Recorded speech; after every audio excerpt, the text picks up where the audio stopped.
I've been talking about doing this for so long now, and I'm finally getting around to it. Today we are going to revamp the Rudsta.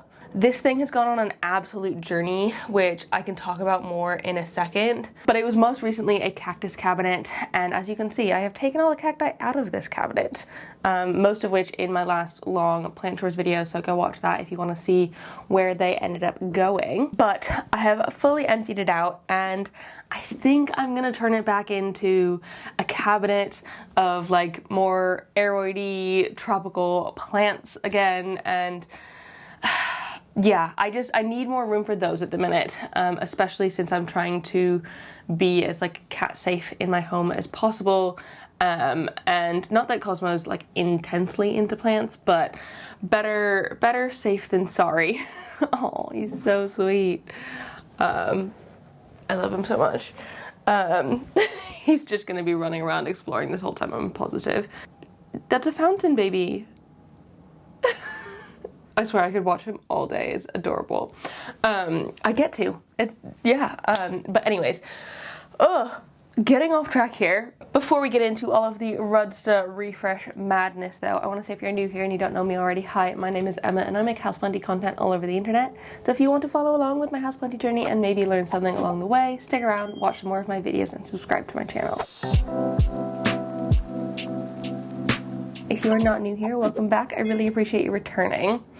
Yeah, I guess we can get into quick history on the Rudsta cabinet, because I've had this one for a while, not as long as my Mills bow. I will also link my previous Rudsta videos down in the description, so check those out if you want to like watch a full in-depth history and like kind of see the different options you can do, because I have done very different things with it. So I first off started it just as a normal sort of tropical plant cabinet. I had some Hoyas in there, some anthuriums, all kinds of things, just like pretty normal stuff. But I found that it was a little bit too warm and bright for a lot of those things, and that's not ideal. So I decided to transform it into a cactus cabinet because I was getting more into cacti and succulents at the time, and I kind of needed a place for them that was safe from Cleo so she wouldn't get like poked, safe from me so I wouldn't get poked. Let's be honest, I'm so clumsy. The amount of times I've gone to Claire's house and she's just got her big cacti,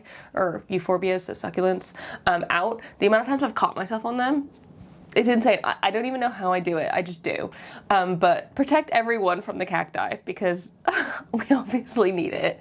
And so I made a whole cactus cabinet, and it's a dry cabinet. I do have a dehumidifier, a little manual one in there. And I've also downsized a lot in my cacti and succulents. I found that I don't enjoy them as much as I kind of was hoping I would at the beginning of my cacti succulent journey.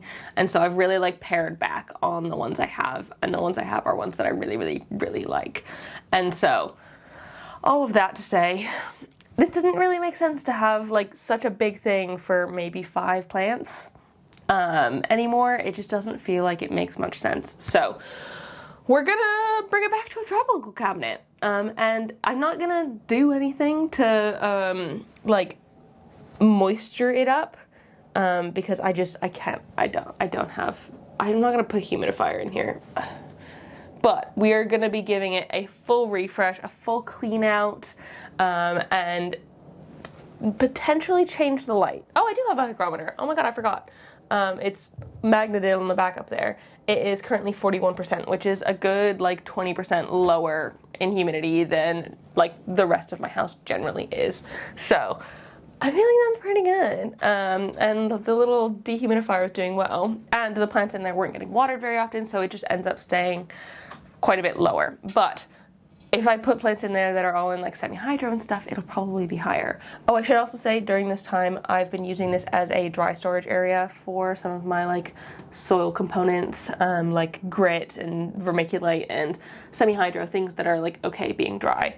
And I don't know whether or not I will be keeping it this way.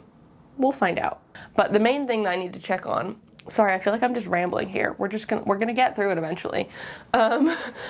The main thing that I need to check though is this grow light. So this grow light the first time I had it in for sort of tropical plants, I found that it was a little bit too bright for their liking. And so I need to measure the light in here and see if it would be appropriate for what I have in mind. And if not, I do have some other options. So I guess first off, we need to give this a big, thorough clean. It is dirty in here. I haven't cleaned it out properly in a while. So let's start with a little cleaning montage, and then we can get into like actually filling it up again and like revamping it to the best of my abilities.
So while I have the top mostly dismantled, I should probably check the light with my trusty dusty light meter here.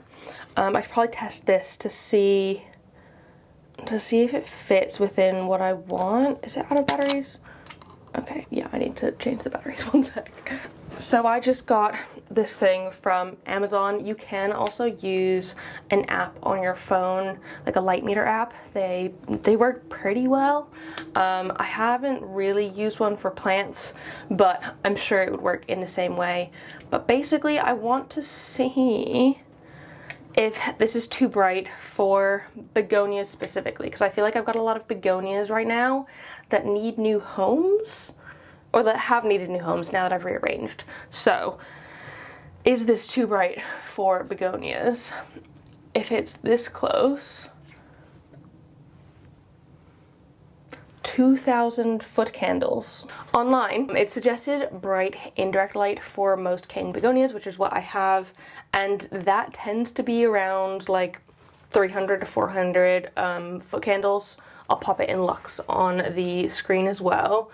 And that in here is like down here, where basically where this shelf goes in, which I can put back now.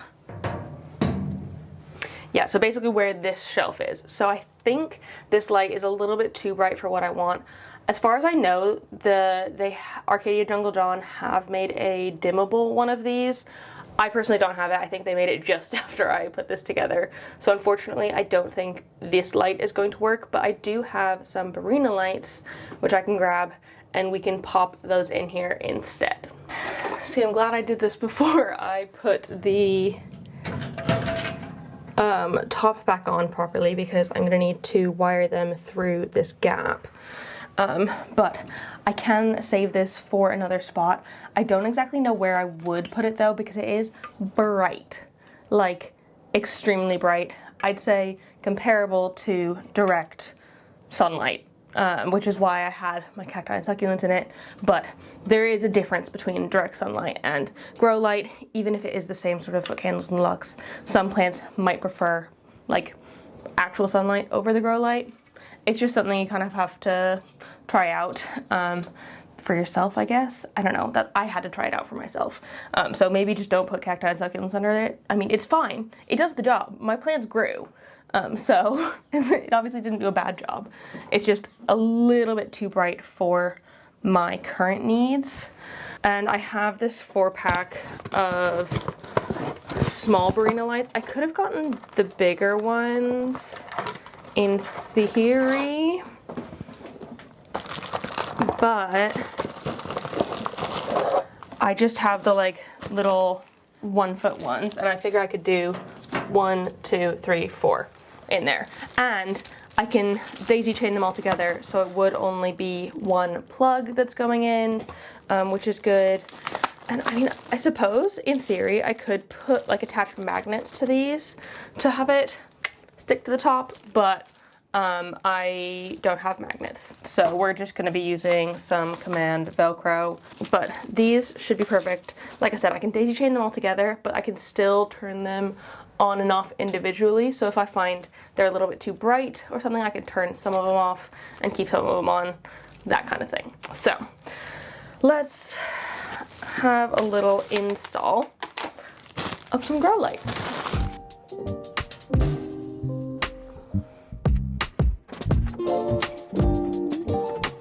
So cool, I just found this. Glad I had a look.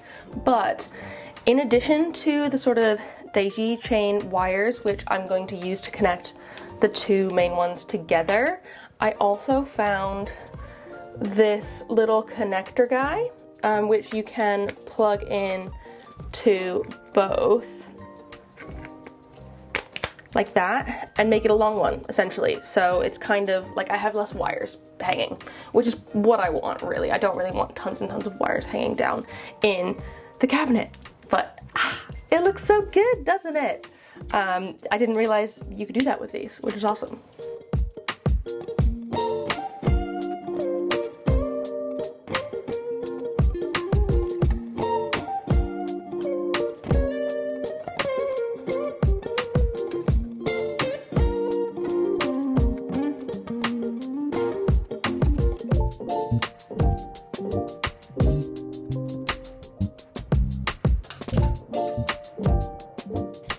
Let's see what the light output is now.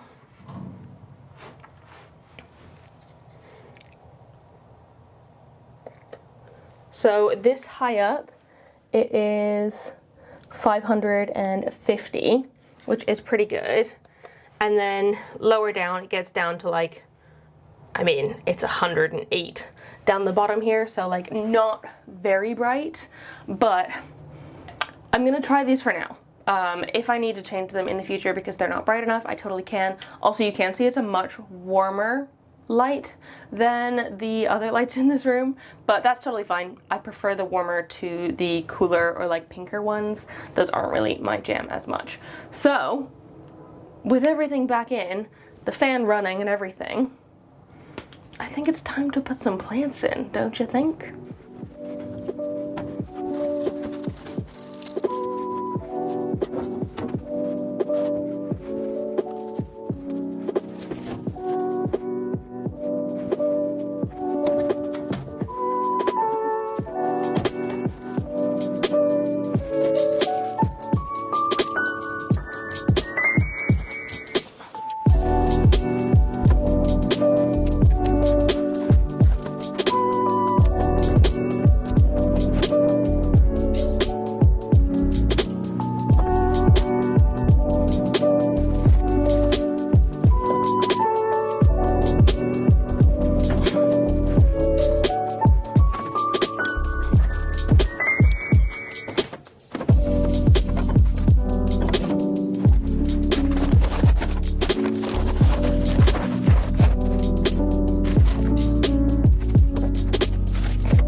What do we think of that? I actually think it looks really nice. And I feel like I have better places for my begonias. Cosmo, come here. Hi. Do you like the new cabinet? No, you want to play with the scissors on the ground. Okay. Yeah, okay. I think it's time for a little tour.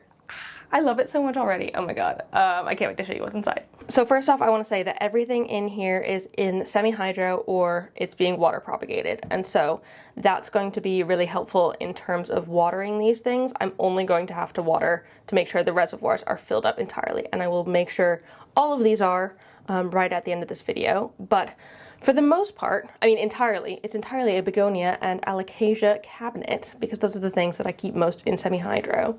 So starting at the back here, we have the Thurstonii, and then Sophie Cecile, my begonia pink spot, kind of hard to see, but it's there. It needs to sort of sort itself out a little bit. And then I'm pretty sure this is some alocasia portadora. I'm not positive on that, but if they grow really fast and get really tall, that's what they are. I think they are though. And then down in front on the shelf, we have my Arabia Sunset cuttings in water, which are rooting really well. I'm probably gonna have to pot them up fairly soon. These are the top cuttings. The bottoms are doing really, really well as well. I'm still unsure which ones I want to keep more. And then on the side here, the snow cap, which is actually pretty small at the minute. I think I chopped and propped it at one point and then I lost the cuttings because I was being lazy at propagating. So we can ignore that. Here we have the Alocasia Entero Velvet. It was getting a little bit tall for where it was in the Mills bow. And same with the Alocasia Jacqueline, which is popping out a new leaf for me at the minute. So exciting. It's probably going to outgrow this space as well, but we're going to see if it likes it here. And then at the back, I think this is the like typical angel wing begonia. I'll pop the name on the screen, but it is one of my taller ones on stakes here, and so I've popped it at the bottom back. And I think it looks so good like this. And also I have kept the storage under here for my semi-hydro and other dry ingredients. Do we have the Cosmo seal of approval? Don't eat that. I just chopped a leaf off of my Entero Velvet. Cosmo was licking the wound. Do we have your seal of approval? Do we like it in there? I mean, you like it underneath more, don't you? But yeah, very happy with how it's turned out. Okay, that's it. That's the new cabinet. Honestly, I am really, really loving it. It's a shame because I loved the cactus cabinet as well. I thought it was so different, and I've never seen anyone use a cabinet for something like cacti and succulents before, and so it was quite interesting to have something new, like out there in the world. But I'm gonna be honest, I like the look of this better. It better suits my needs as well, and I feel like my plants in here are going to be doing so much better now that they can have sort of a bit more spotlight and grow light, but a bit more of what they probably need. So very happy about this. I hope you like it as well. Let me know what you think of it down below in the comment if you think I did a good job. I need the acceptance of all of you. Thank you. But before I go, I want to say a huge thank you to the newest members of my Good Growing fam over on Patreon, VG, and the East Anglia Yarn Festival. Thanks for joining in. I really hope you love it over there on Patreon. If anyone else is interested in joining, it's £3 a month, and for that you get all of the things, including bonus content, live chats, access to the Discord server, more access to me. I'm much more responsive to messages, and yeah, it's just a generally good time. You can think about it as running one of my grow lights for a month, because that's about how much it costs, or buying me a coffee each month, or just supporting me as a creator. But of course, totally fine if that's not your thing or you just don't want to. All good. You okay? Cosmo went behind the door and was messing with things. But like I said, totally fine if it's not your thing. If it is your thing, the link is down below in the description. Otherwise, thank you so much for watching this video. I really appreciate it. I hope you enjoyed. If you did, please give it a thumbs up down below and leave a comment on other houseplanty things you'd like me to talk about in the future. If you want anything more on any of these, I can hopefully make that happen for y'all, and subscribe for more. Again, thank you very much for watching. I will see you in the next one. Don't forget to keep growing. Bye!